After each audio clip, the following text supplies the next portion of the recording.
Good afternoon and welcome to Stadium MK for today's Sky Bet League One fixture with Swindon Town. We would like to thank our official partners, Suzuki. Right, let's look at some selected stats of both teams. Going into today's match, the Dons moved up to 12th in the League One table after a run of 2 victories, 2 defeats and 1 draw in their last 5 games. With 5 straight defeats, Swindon sit in 24th place.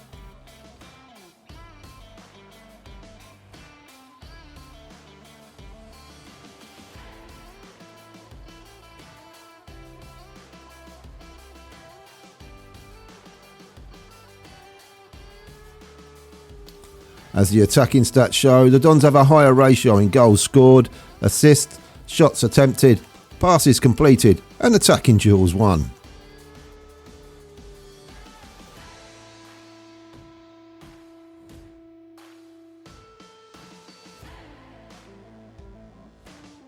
However, in the defensive stats, it's Swindon who come out on top in defensive actions, interceptions, aerial duels and ball recoveries.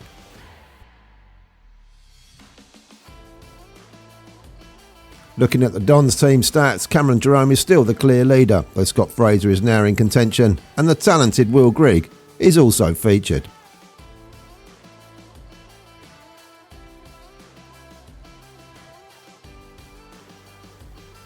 Swindon's top goal scorer is Brett Pittman, with Twine and Smith close behind.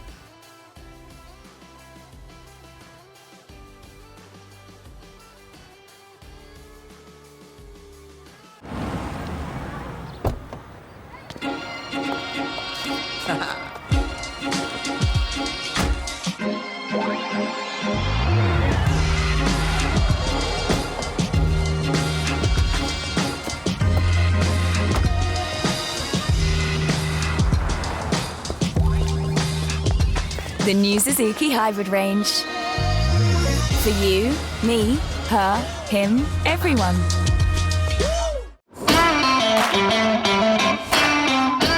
Founded as Swindon AFC in 1879, they became the Spartans the next year before finally setting on the name Swindon Town in 1883. The club turned professional in 1894 as a founding member of the Southern League. They were elected into the Football League in 1920. They remained in the third tier for 43 years, finally securing promotion to the second division in 1962-63, where they remained for just 2 seasons. They famously lifted the League Cup after beating Arsenal in the 1969 final, and went on to secure promotion at the end of the same season, with the help of the legendary winger Don Rogers. Swindon's recent form has not been good. 2-0 loss to the Brewers, 2-1 loss to Peterborough United, another defeat at Rochdale and a crushing defeat at AFC Wimbledon, with 1 solitary victory against Portsmouth.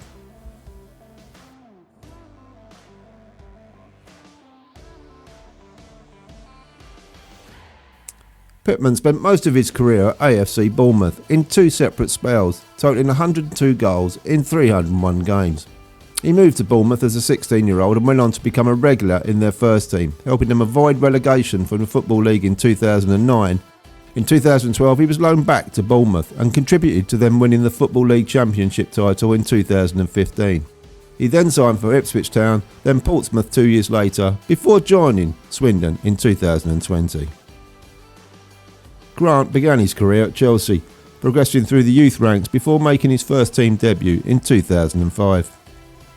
Grant was loaned out 4 times during his time at Chelsea, briefly playing for Oldham Athletic in 2006 before spending the 2006-07 season at Wycombe Wanderers. He then had spells with Luton, Southend, Stevenage and Crewe. He remained with Crewe for 2 years and moved on to Port Vale in June 2015. He was then bought by Shrewsbury Town in August 2018 and signed with Swindon Town in 2020 following a spell on loan.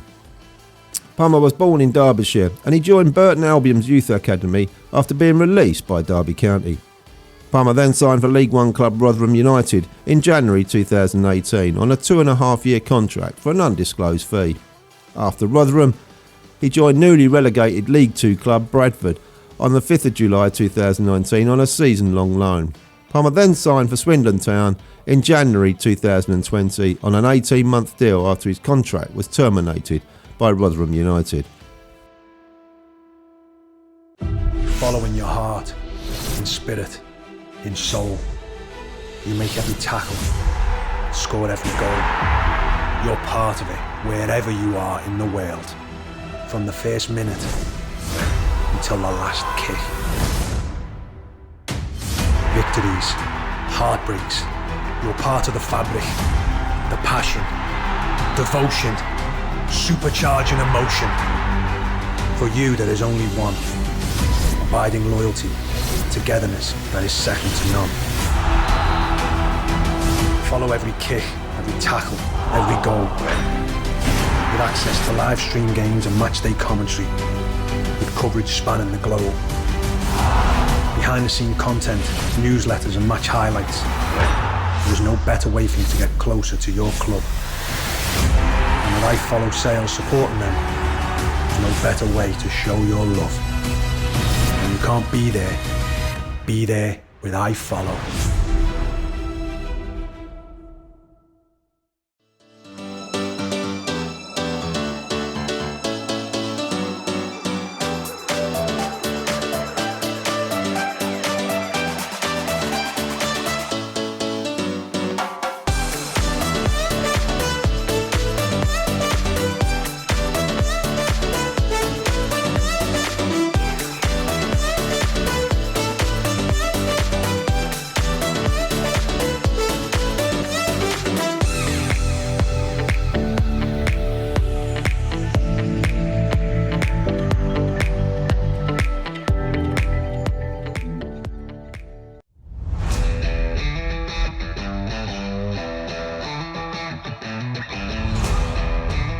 The Dons dominated the game right from the start, but frustratingly couldn't find the net despite creating a host of golden opportunities to do so. The pressure finally told on the hour mark when Powell headed home from 8 yards after Lee Hodson's fierce shot had been pushed away. The Dons continued to dominate and took a deserved 2-0 lead on 74 minutes. The classy Carruthers started things off with a lovely run and a pass to Ali, who played it back to the Dons' number 22. He then pegged it over to Grigg, who called a fine first-time shot into the far corner. It was a beautiful goal to make it 2-0. A superb display from the Dons was wrapped up in the 88th minute when Grigg tapped home his 17th goal of the season after Baker had dummied Hodson's cross. It was an impressive and important victory that helped secure the Dons' promotion to the Championship that season.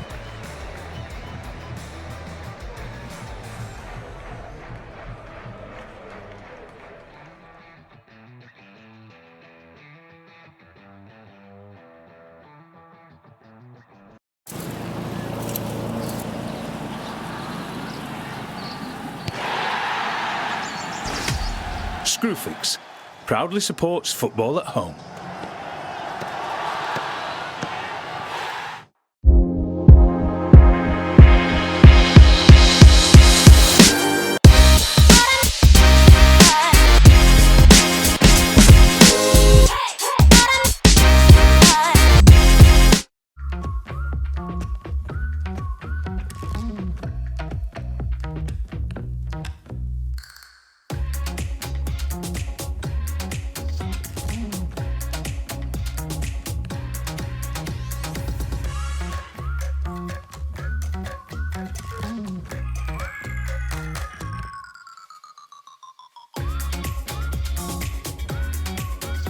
Brioche Pasty, Baking Life Special.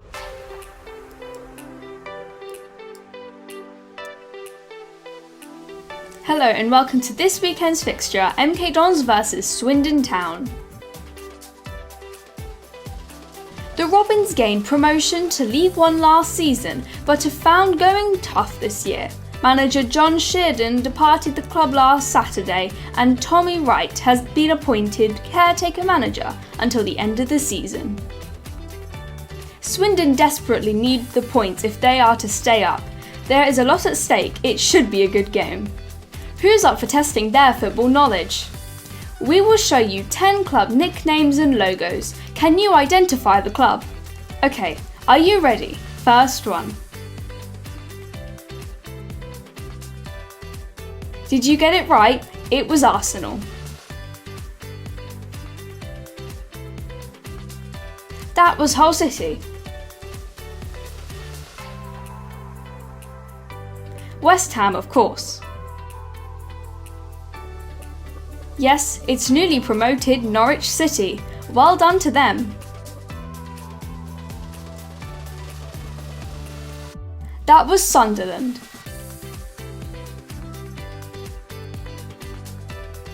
It's Ipswich Town. Did you get that one? Peterborough United.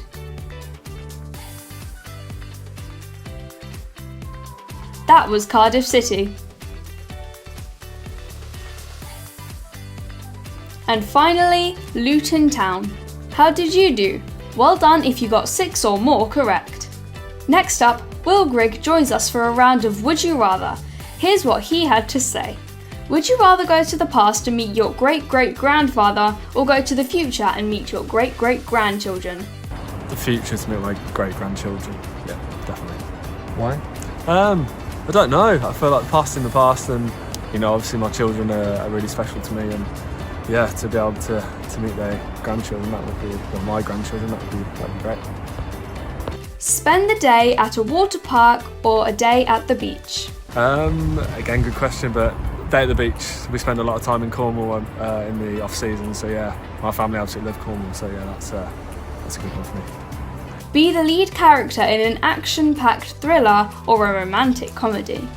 Action-packed thriller, definitely. Don't have to think about that one. Oh, I thought you were going to go rom-com. Be known for your intelligence or for your good looks?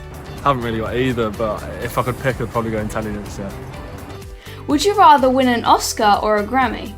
Oscar, I think. Not sure why, but yeah, I think it just seems a tiny bit more prestigious. Delete your TikTok or delete your Instagram account? I don't use either, to be honest. I haven't even got a TikTok on my Instagram I don't use, but that might be something in the future. So yeah, I'll delete TikTok because I don't have one. Would you rather appear on Love Island or The Circle? The Circle, I just actually finished The Circle with my partner, so that's a good one, yeah. Love Island, definitely not for me, but The Circle I quite enjoyed. Perform at the Super Bowl halftime show or play in the Super Bowl? Ooh! American football, obviously. Yeah, the Super Bowl is American football, yeah. It's something that, I'm not a massive American football fan, but I always seem to watch Super Bowl, so yeah, it looks an unbelievable occasion, and yeah, a real sporting achievement just to get there, but to win it seems incredible. Would you rather have a flying carpet or a car that can drive underwater? I'll go for car underwater. Yeah, I'm not a massive fan of flying, so yeah, I'll go for the car, and yeah, I like the sea, so that'll be good. Last one, would you rather be stuck in a lift with Jose Mourinho or Jurgen Klopp? For Mourinho, for me, yeah. I know he's slightly gone off people's hot list at the moment, but yeah, someone I've always found fascinating, and yeah, Mourinho's just pips Klopp for me up there. Thank you, Will. I think we all know you a little better. Well, that's it from me. Enjoy the match and come on, you Dons!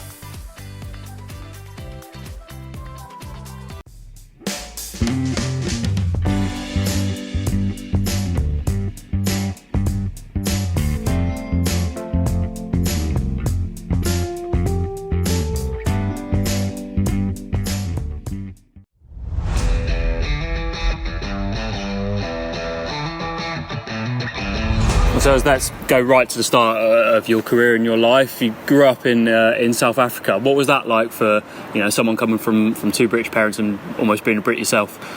Yeah, I mean, obviously that was all I knew at that time. I lived there till I was about 9. My mum and dad moved there when they just for work. Obviously, like you said, they were English. So, and yeah, it was a great lifestyle of what I can remember. Lovely country. I haven't been back since I actually moved here, but yeah, no, it was good. And it was a good sort of, like I say, it was a good place to grow up. And then obviously quite a big change coming back here when I was sort of 10 years old. Football really isn't the main sport in South Africa, so when did you almost take up football?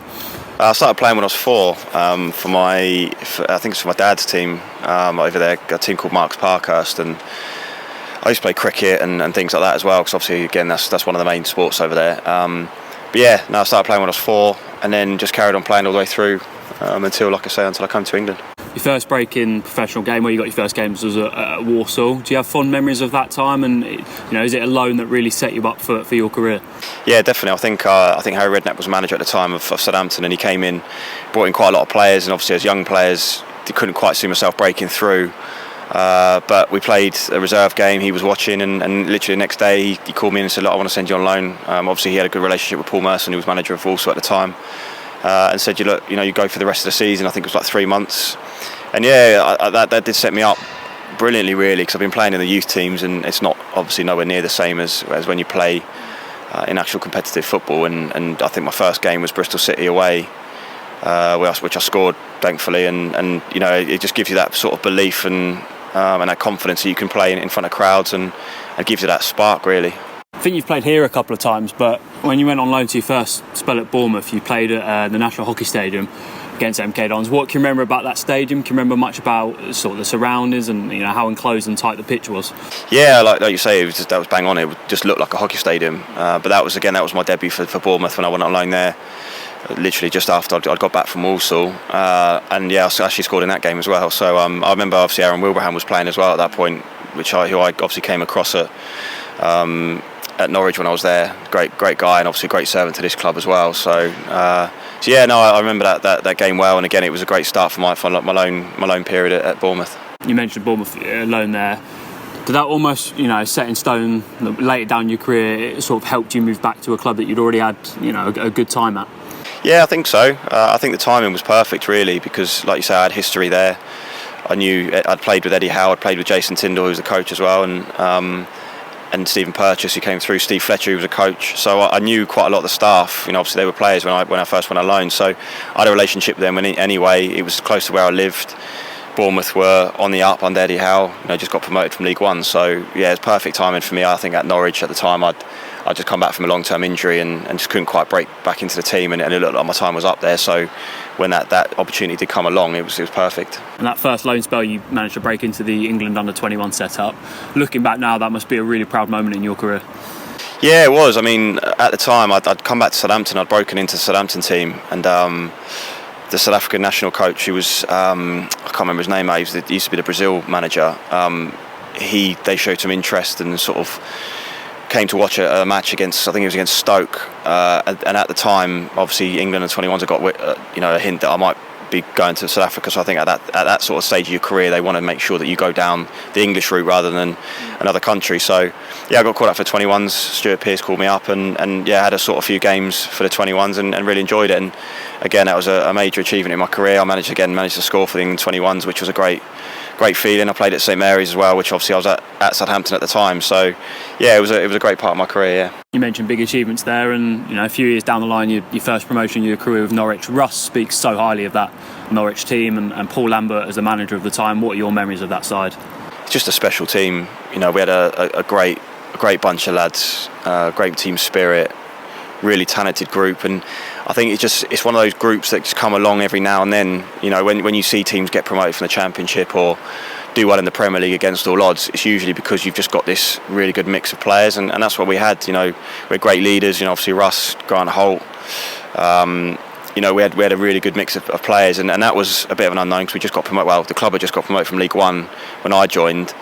And no one had really played in the Championship. No one had really expected us to go up, and to go up and then stay in the Premier League as well was great. And yeah, another highlight of my career. You also done that with, when you're talking about Norwich there, it sounds so similar to your time at Bournemouth, a team, that people may not have expected to stay in the Premier League. But what was it about that side that year after year they continued to do so? It's very similar. Yeah, we had a great team spirit, great dressing room. Players that wanted to work for each other, and that takes you quite a long way. We were lucky we had a talented group, and obviously a top manager who knew how to get the best out of us. We were the unknown package as well. Even in the Championship, a lot of the players had never played in the Championship, so to get promoted, at the first time of asking was incredible, really. And then I think we just took that through. No one really knew what to expect. People underestimated us, and I think that worked to our advantage. Not many people get sent off for a push on Ibrahimovic. I suppose, what was that sort of game like? Because I remember it was quite a feisty one. It was the elbow on Tyrone Mings, but did he say anything interesting to you that you can look back on now and look at? Yeah, I mean, it was a weird one really, because I think at that point of our season we were struggling a little bit results-wise, and we had to go to United and get something. So when I got sent off, it was like, I've sort of killed the lads here, and it was a strange. I don't think I deserved to get sent off. I think the first tackle was a good tackle. I won the ball and I got a yellow card, and then the second one I hardly really touched him, and he went down, or maybe I'm just stronger than I think. But no, I mean, for what happened in that game, someone gets elbowed, someone gets stamped on, and one person that hardly pushes someone gets sent off was a bit. But actually, that springboarded our season, because we ended up drawing that 1-1, held on for 45 minutes with sort of 10 men, and after that we went on a great run. So I'm not saying I'm going to take credit for that, but yeah, it was a bit of a strange game, but a bit surreal really. That Bournemouth side had a knack of almost beating the big teams, the likes of Chelsea, United, Arsenal. What was it about it? Do you think going into games as underdogs really suited that side?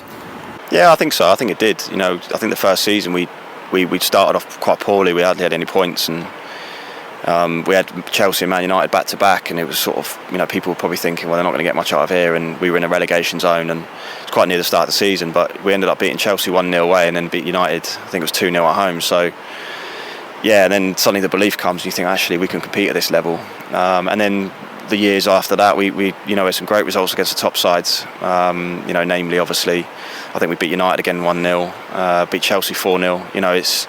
I think we were sort of Chelsea's bogey side in a way. We always seemed to beat them at Stamford Bridge. But yeah, we had some great results. And again, probably results that people didn't really expect. Fast forward to your time here. When you signed in November, you said, it's a project that really interested you, and the style of play is one that suited you. Do you look back now and believe it was the right decision for yourself at the time? Yeah, 100%. Yeah, you never know quite what to expect, but I think it was an advantage that I knew Russ. He was honest with me. We've got a good relationship with him, so I knew what I was coming into. As soon as the first day I walked through the door, you could see that the stats and the clips that they showed me and the way he wanted to play, and it looked really exciting, and it has been since I've been here. We've gone from strength to strength and put some really good run of results together. I think we probably feel as a group we're in a false position in the league. I think we probably disappointed we maybe just missed out on playoffs, but yeah, it's been a really good season, and I think it's been a learning experience for everyone, something we can take into next season and hopefully achieve something better next season. The way you guys have played this year, you've earned praise in the national media, and for that goal we saw at Gillingham, that was a British record. Do you ever get fellow players that you've played with or people on the other team coming up to you and sort of praising the way we play? Yeah, I mean, on the pitch, even when games are going on, you're talking to opposition players, and sometimes they're sort of, blimey, I haven't touched the ball for 10 minutes or whatever, it's nice, it's a compliment, and we're humble with that, we're not, we have total respect, we don't take any ego on the pitch, which I think the manager drives home. It's all about being professional and doing things right and details and stuff like that. So yeah, of course we get a lot of praise, but we need to try and take that to the next level now and try and almost achieve something with that. We've achieved a lot, we've got a lot of plaudits and we've got some good results and played some really entertaining football, but we want to try and turn that into some sort of success. Cheers, sir. Thank you. No worries. Nice one, mate. It's been a season beyond compare. A season to remember. And a season like no other. Following government COVID restrictions, the Dons' home fixtures at Stadium MK will go ahead this season. However, until restrictions are lifted, the games will be played behind closed doors without any fans in attendance. A season that was in doubt right from the beginning, right up until now. But as the pandemic took hold, the season began.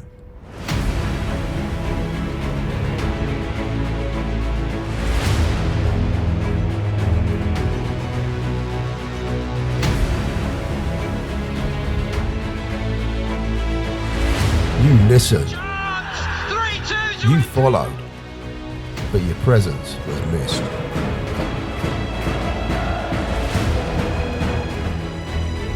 And as we now know, football is nothing without fans. It was tough. It was hard.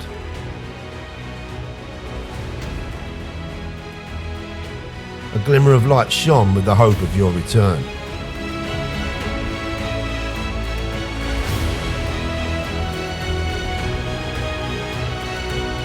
but it faded, and it wasn't to be. The season was relentless, as was your support. Yet in the despair shared between us, we as a club learned we are not alone. The fans' loyalty gave everyone at the club real determination, passion, and genuine hope.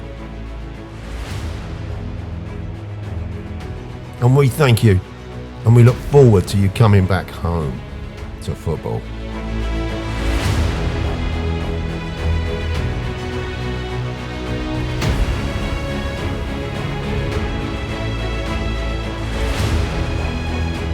I'm standing here at Stadium MK in front of a wall that celebrates your amazing support over the last 12 months.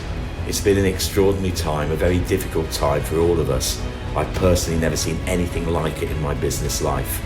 But we're here, and we're actually stronger than a lot of our peers, and it's all thanks to you. We've priced a season ticket to entice everyone to come back, because what we realise, and what I hope you realise too, is it is not the same without the supporters. A football club needs its supporters. We want you back, we need you back, and we can't wait to have you back. Thank you.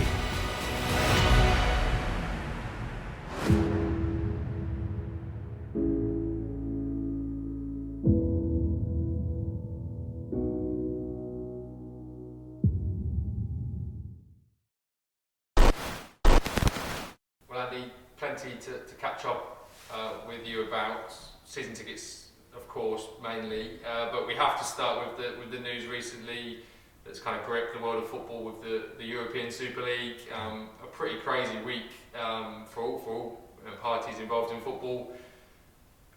What's your take on the last week and what it means for football moving forward, albeit probably not with a European Super League in place? Well, it's been a quite astonishing week when you look at all the newsprint that's been generated, the sort of all the comment, the various institutions that have got involved in the debate, ranging from government to FIFA to UEFA to clubs in the Premier League, the EFL, the Professional Footballers Association, the League Managers Association, but most importantly, supporters groups. And that has been the one fundamental thing that's come out of this particular week.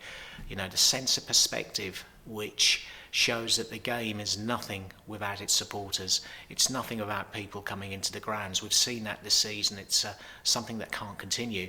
And to get to a position where we nearly sort of had a league come through which would have been alien to a lot of things that people throughout the world subscribe to, would have been hugely difficult, and it was very difficult to maintain. It would have had consequences throughout the football pyramid. It had consequences for this football club.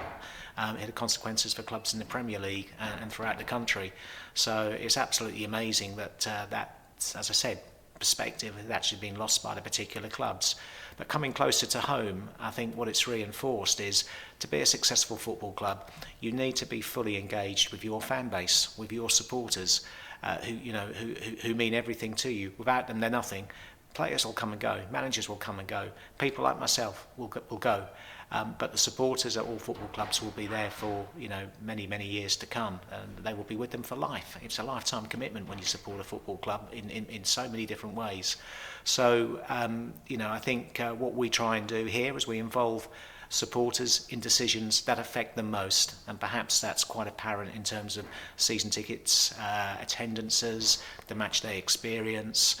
When we have issues in terms of problems to solve in terms of away travel or particular allocations at away grounds, we make sure we consult with the supporters, and we have a various number of means that we can do that. We obviously have supporter forums, but we have a number of good working groups with supporters with experience of these matters drawn across the spectrum, and of course we have really good, healthy working relationships with a number of organisations. Obviously the MKDSA, the newly formed Dons action, and a number of other areas that we can go and talk to.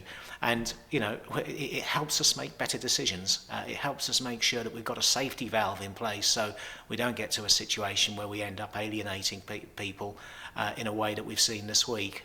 We won't get everything right as a football club. We'll make decisions, of course, that will be hugely unpopular. But communication is the key to being a successful football club. We've seen earlier in the season where we had, you know, moments of crisis.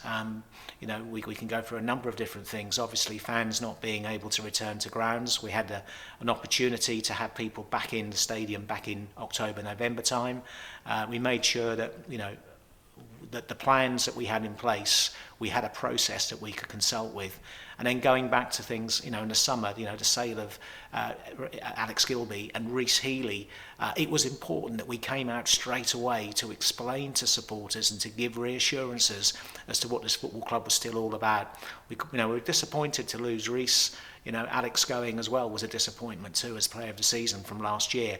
But you know, I think everybody understands the rationale behind those decisions now because there was a clear communication, and I think that was something that failed this week. There was no communication about this with supporters.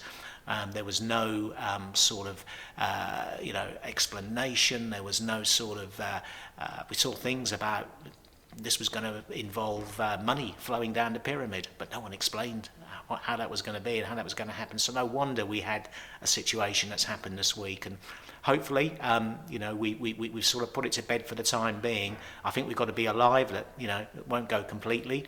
There will be consequences from the reforms to the Champions Leagues that were announced on Monday. There will be, for example, some repercussions for midweek fixtures that could affect the Carabao Cup going forward. And along with some other clubs, we as a football club have made very, very strong representations to the Football Association about the importance of competitions like the Carabao Cup and the impact on midweek fixtures where UEFA are seeking exclusivity when they're playing those games. And I know the FA have taken those comments on board and are lobbying hard with UEFA to make sure that doesn't happen going forward. Nicely into my next question, which was about season tickets. Obviously, you know, you talked on, you know, what the club's done this year to keep supporters engaged, but I know the club felt like it owed the supporters something, given that they weren't allowed into the stadium and given that they showed such terrific commitment to you know, majority of them to leave their money with the football club in some capacity. Season ticket campaign was launched, a £230 cap, nobody paying more than that next season to watch, hopefully, 23 games of football here at Stadium MK. What's the latest? How's the campaign going? And what we're starting to see from the fans of Milton Keynes and Milton Keynes Dons of how they're taking it up? I think we had a fantastic response. We're absolutely bowled over by what we've had so far. The majority of people who left their money with the club last year have renewed. We had no right to expect that while there's still uncertainty, while we still can't give clarity as to where you'll be sitting, you know, how we will come back, will social distancing be in place. But people have made that leap of faith and we're grateful for that. But what's been really encouraging as well is that a number of people whose financial circumstances did not allow them to leave the money with the football club, which we totally understood. Everyone had to make the right decision. They've come back, and a huge number of those people have come back too. We've got another segment of our supporter base, people who didn't actually take a season ticket out at all for last season. They're also come back and purchasing season tickets, and perhaps most extraordinary as well is that already, whilst our focus has been on obviously writing to people who have been current season ticket holders or perhaps were season ticket holders the season before last, we've seen now well over 100 new season tickets sold. And my appeal would be to all our supporters, all our season ticket holders, would be try and encourage as many friends and family as you can to take advantage of this special offer, this one season special offer for next season, because we need to reboot. The deal, is financially going to cause us, a small shortfall. We've made no secret of that, but we want to try and make sure that we say thank you to people, that we give people clarity and confidence to buy a season ticket next season, knowing that there's a potential fallback with iFollow should games not be available or to supporters to attend. But we want to go out there and spread the message to get more people involved. We had a story this week. We had a fan from one of the big six clubs who has had enough, and he's going to be watching Milton Keynes against Dons next season. He's bought a season ticket with him and his family. We had another supporter on Saturday phoned the box office to the iFollow team who deal with customer queries on a match day, and that was an inquiry about a season ticket from someone who's just moved into the area, supporter of another club, not a Big Six club, but just wants to come and watch live football at an affordable price with his entire family. And that's the exact response we actually want. And our supporters can play a massive part in influencing others to come along and be part of what we hope will be a very big story next season. Absolutely, it kind of just adds to the excitement that's building here at Stadium MK. Obviously, ending the season in a positive manner, up to the top 10 now in the league. And like you said, I know the first team especially are quite keen to end this season on a high, and that can all play a part, can't it? If we can have a strong finish and the fans can see that this team's starting to build something, it's all going to add to the excitement for next season, isn't it? It is. We've got a very, very talented group of players. We've got an identity. We've got a philosophy. We've got a hungry, ambitious management team. We've got players that really believe in what they're doing. It's a really good group. They'll obviously add to that group over the summer. We may lose one or two people who are out of contract, but we've got an identity. We've got a way of playing, and whatever happens over the summer, we'll be recruiting along those lines to hopefully provide some excitement, some entertainment, some really, really good reasons for looking forward to a new football season. And I think going back to the original discussion we just had about what's happened this week, we can still see how much football means to supporters. Well, 3 games to go, business end of the season. That also means awards season. The club will be hosting an awards this year, again virtually. I know it's going to be a little bit different than it was in the heat of lockdown last year, but still virtual. Obviously, people not able to attend these sorts of events at the moment, but a chance to recognise the achievements of this season, and obviously the Efl Awards come up as well, which I know the Dons fans will probably want to have an eye on. Yeah, we're really looking to recognise a number of good achievements this season. I think the race for Player of the Year is going to be a really, really tight one, too close to call at the moment from what we're seeing. But we've got obviously the usual categories coming in to recognise our players. We've also got awards to recognise supporters as well. So that's something that we will be looking forward to doing a virtual awards night on Friday the 7th of May in the evening, and we hope supporters will tune into that one and celebrate the season with us, and that's something that details will shortly be following on the website about that taking place. And then next Thursday it's the EFL Awards. Again, it's a virtual event, but I'm very much led to believe that there will be some modicum of MK Dons interest in those awards, and that's actually going to be shown live on Sky Sports, I believe around about 7 o'clock on Thursday evening. So it's something again to look out to, and please watch that. And again, hopefully it'll be a great night for MK Dons supporters as well as the EFL.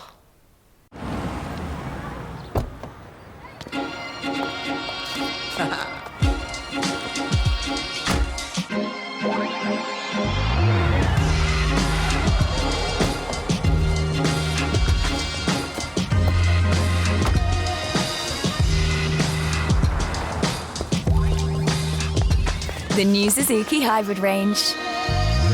For you, me, her, him, everyone. Hi everyone, hope you're all safe and well. As usual, the pre-match notes from me. Instead of being in the programme, you get to see my ugly face on the screen. Lots to catch up on, I guess. 2 games since we last spoke. Our penultimate home game of the season. One where we just haven't seen anywhere near enough of you guys. I think we only had 1 game, 2 with the Norwich one in the Cup. With some of you in it, which has been a real shame.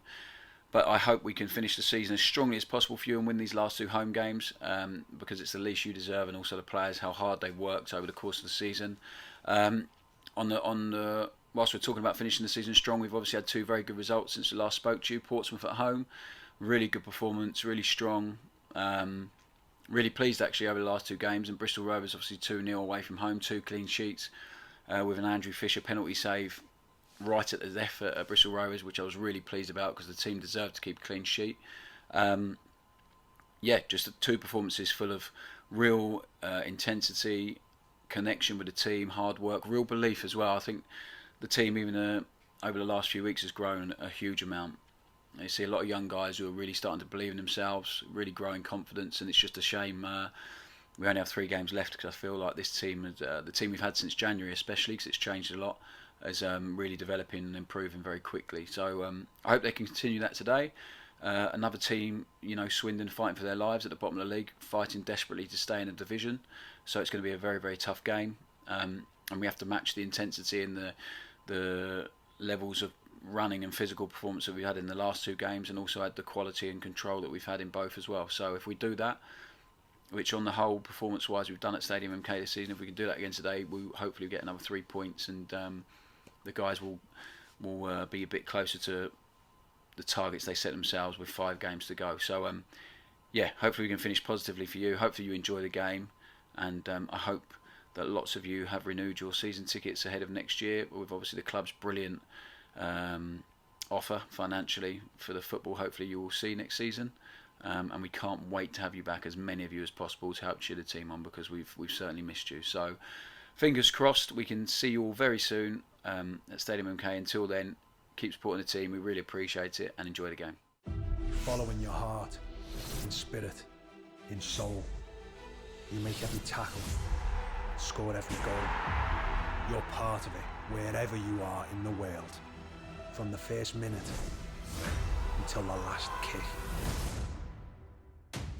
Victories, heartbreaks, you're part of the fabric, the passion, devotion, supercharging emotion. For you, there is only one. Abiding loyalty, togetherness that is second to none. Follow every kick, every tackle, every goal. With access to live stream games and matchday commentary, with coverage spanning the globe. Behind the scene content, newsletters and match highlights. There is no better way for you to get closer to your club. And with iFollow sales supporting them, there's no better way to show your love. When you can't be there with iFollow.